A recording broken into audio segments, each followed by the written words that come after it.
आज रात जब घड़ी में 12 बजेंगे तो दुनिया साल 2025 को विदाई देगी और 2026 का स्वागत करेगी। हम सब इसे न्यू ईयर कहते हैं और साल के पहले महीने को जनवरी।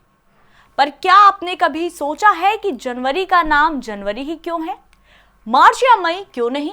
और इस नाम का एक ऐसे देवता से क्या रिश्ता है जिनके दो चेहरे हैं और जो एक साथ भविष्य और अतीत दोनों को देख सकता है? चलिए जानते हैं नए साल की सबसे रहस्यमयी कहानी के बारे में। हजारों साल पहले प्राचीन रोम में एक देवता की पूजा होती थी। नाम था जेनस रोमन।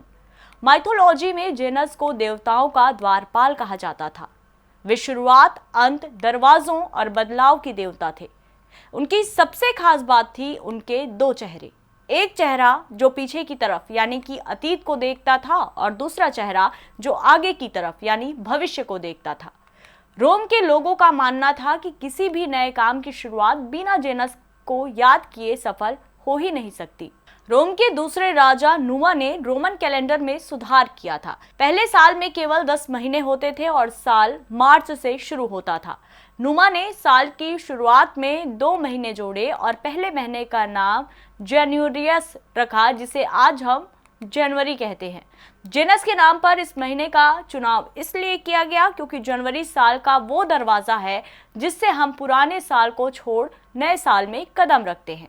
जेनस का एक चेहरा हमें याद दिलाता है कि हमने पिछले साल क्या सीखा और दूसरा चेहरा हमें आने वाले कल के सपने दिखाता है।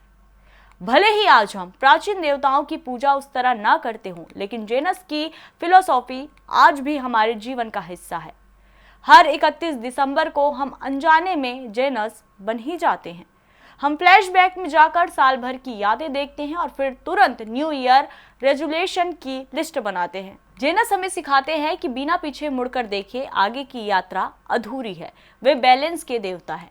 तो अगली बार जब आप अपनी डायरी में 1 जनवरी लिखें तो याद रखिएगा कि आप बदलाव के उस दरवाजे से गुजर रहे हैं जिसे हजारों सालों पहले जेनस का नाम दिया गया था।